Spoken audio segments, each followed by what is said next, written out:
कहानी उस शख्स की जो अटलांटिक महासागर में डूबने के बाद भी 3 दिन तक जिंदा रहा। किसी स्विमिंग पूल में आप बिना सांस लिए कितनी देर तक ठहर सकते हैं? ज़्यादा से ज़्यादा 3-4 मिनट तक। इसके बाद तुरंत पानी से बाहर आने के लिए छटपटाने लगेंगे।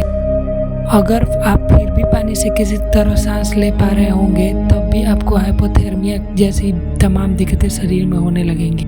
कुछ ऐसे ही हुआ था साल 2013 में हैरिसन ओकेन के साथ, जिनका जहाज अटलांटिक महासागर में डूब गया था, लेकिन वह 60 घंटे करीब 3 दिन तक इन हालातों से जिंदा रहे जब तक कि उन्हें रेस्क्यू नहीं कर लिया गया।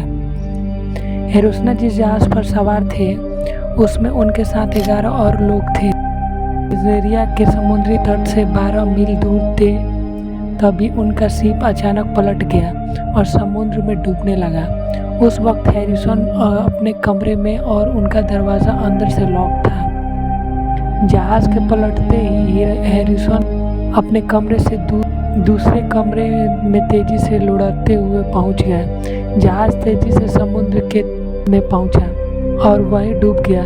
इधर हैरिसन के कमरे में भी पानी तेजी से ऊपर आने लगा। वो किसी तरह मलबे और जहाज के दूसरे सामान को एक के ऊपर एक रखते गए और उस पर बैठ गए। काफ़ी ऊंचाई होने के बावजूद उनका शरीर पानी में डूबा हुआ था। पानी इतना ठंडा था कि ठंड के मारे किसी की भी कुल्फी जम जाए। हैरिसन किसी तरह सांस लेते रहे और उनके साथियों को समुद्र मछलियाँ खा रही थी। उसकी आवाज़ उनको कानों तक पहुंच रही थी। अगले दिन रेस्क्यू दल पहुंचा मगर वह उनके तलाश नहीं पाया, जबकि हैरिसन ने दीवार पर मुक्का मारकर उन्हें संकेत देने की भी कोशिश की थी। उनकी सांस ले चल रही थी और उनके नाम पर उनके पास बस एक कोल्ड ड्रिंक की बोतल थी। इसी तरह 2 दिन गुजर गए।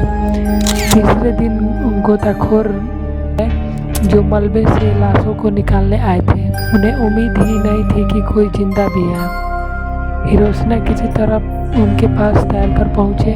गोताखोर ने जब उनका हाथ देखा तो उन्हें लगा कि शायद वो कोई लाश है, मगर जब हैरिसन ने उसका हाथ पकड़ा तो वो तुरंत ही से बाहर निकलने में जुट गया।